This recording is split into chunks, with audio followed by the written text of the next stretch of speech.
Hi Fire Buddies, happy holidays. Today's episode is going to be a little bit different. I want to talk to you about appreciation and gratitude. Because after all, what is the goal of all of this financial freedom talk if not to nourish the relationships with the people that truly matter? Our friends, our family. Usually on this channel, we discuss how to get more out of life, more time to do fun stuff, to do meaningful work, more freedom to take mental health days, more exceptional experiences.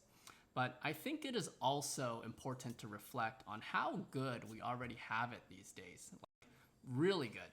The average American today, in many respects, is living better than many kings have in the past. Don't let clickbait, doom and gloom, pessimistic media have you believe otherwise. Look in your kitchen cabinet.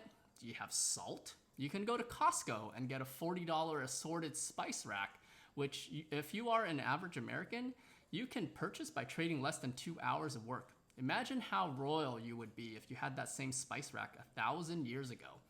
How about having ice at your disposal anytime you want? You know that just 100 years ago, that was pretty rare, right? Or how about having a car or a computer to connect you with the world? How many kings have had those? Or having a healer at your disposal 24/7 at the ready whenever you need medical attention. I think these days, especially with social media or even just normal interactions with your friends and colleagues, it is easy to get caught up in thinking that you don't have much because it seems others are living it up. And that could be fine if it drives you to do better and chase after more success and do more for yourself, your family, and the world. But if you feel sad pretty often because it seems everyone else has more, let me reframe some of that thinking today. Okay, so let's talk about our blessings. I was on the phone on Christmas Day calling a restaurant to place a to-go order. They let us know that it would be about 1.5 to 2 hours before we could get our food. Initially, I was like, wow, that's a really long time, but I guess it's understandable since it's Christmas. Then I thought, actually, even if every meal we ever ate only took 1.5 to 2 hours before it was ready, we should consider ourselves extremely fortunate. Why?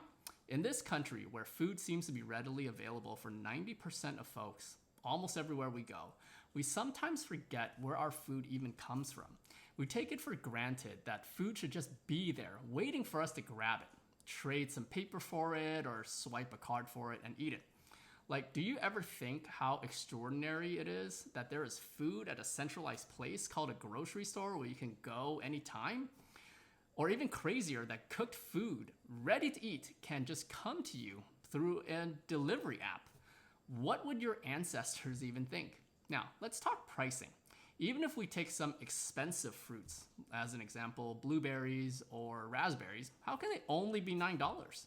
Before you attack me and start calling me tone deaf with privilege, just hear me out for 1 minute. How long would it take us to grow these berries by ourselves? A few months? And that's even assuming we have the land or the seeds or the knowledge of how to do it.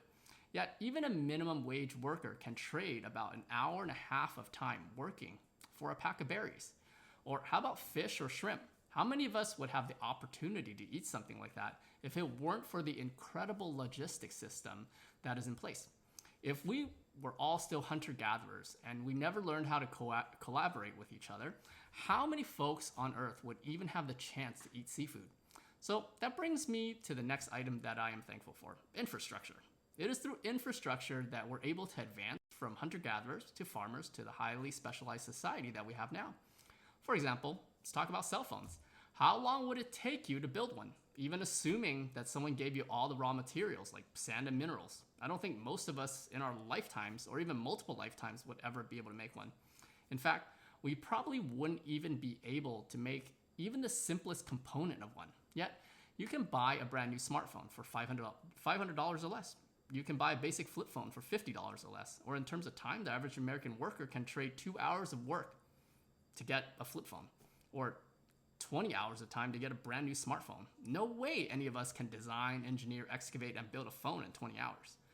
This interdependence on each other really allows us to get so much more done, driving up the value that we can provide the world. For 90% of us in the first world, because of this beautiful infrastructure, it almost comes standard that we put in some work and we don't have to worry about having enough to eat or having a roof over our heads. So this holiday season, let's express our thanks for all the stuff that we should feel lucky for. Not worked hard for, but actually lucky for. Because let's be honest, if we lived in any other time period or in a third world country that didn't have as many resources or connections, even if we put in the same amount of hard work that we have in our current lives, our outcomes may be vastly different. I do believe our fate is in our own hands, and we can create whatever future we want through impactful relationships with the right people and seeking the right opportunities. But I think we also must acknowledge how dependent we are on others, either directly or indirectly, to thrive. Even as a doctor, I am always amazed at these life-saving and life-improving medications and treatments that I'm prescribing. I don't know the first thing about pharmaceutical production, so I am in awe of human ingenuity that has allowed these medications to be invented. I am always amazed by imaging as well, and how many smart people must have gotten together at the right place and time to invent a CT scanner or MRI machine. I do know the mechanism of action of medications I prescribe, the side effect profiles, and how to diagnose illnesses to the extent where I'm able to do my job, but I can't do my job alone. We must remember that none of us live in a vacuum, that all of us depend a whole lot on people we see and don't see to live our everyday lives. As a society, I feel like we lament about costs way too much and how things should be cheaper. It's a great talking point for the news or to feel like you're advocating for someone or some cause, but just think for 1 second. How many hours of work and studying and experimenting and gathering of raw materials and building it must have taken to create the society that we know of today? Think about running water, electricity, AC, heat. Imagine having to set all that up yourself. I know for me, it probably would never happen in my own lifetime. Flip a switch or shout at Alexa and your lights turn on, or the temperature in your house goes up or down a few degrees. Truly is incredible how we've really been able to drive down costs with economies of scale and job specialization. So you won't see me complaining about $5 a gallon gas, not because I drive an electric car most of the time, but because I know I would never be able to create a gallon of gas from the earth, even if I dedicated all my time just to this one assignment. I will happily pay that and more if necessary to the folks who are helping to create that.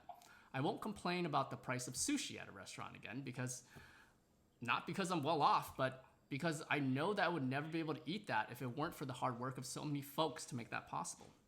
I won't complain about the price of an airplane ticket, because no way would almost anyone in the world be able to experience that if it weren't for many, many other people, from the engineers to the technicians to the pilots to the construction workers, lawmakers, and any of the other thousands of people who have worked hard to make fast and safe long-distance travel possible for you.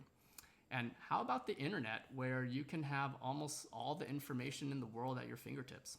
I could go on forever. So the next time you see some item or service that you think is expensive, catch yourself for a second and ask yourself, is it really? Because as expensive as something seems to you, it could be a whole lot worse if you had to make the item yourself. What a world we live in, right? Where we can all help each other out in our own special little way to make life mutually better. Anyway, what are you grateful for? Who are you grateful for that has made life easier and better for you? Maybe it's someone you know, or maybe many people you don't know. What would you like to do to contribute and make better for the world? How do you plan to create positivity for yourself, your family, your friends? I like the drive you have by not being satisfied, because the Joneses have more, but maybe also reflect on how many people you have met and haven't met who have helped you to arrive at the position that you are in right now, no matter what your socioeconomic status is. So let's be thankful for the things that we don't even really think about anymore on a day-to-day basis, because they have fortunately become normal for us. Let's continue to use mutually beneficial leverage through meaningful relationships to create that fulfilling life that you want. And that's all for today, Fire Buddies. Feel free to share this episode with a pessimistic friend who is jaded, to have them consider practicing gratitude for the abundant life that they may not completely realize that they have. Subscribe to Go On Fire for more stimulating finance talks, as new videos are released every Wednesday. Happy saving, happy spending, happy investing, and let's get financially savvy together.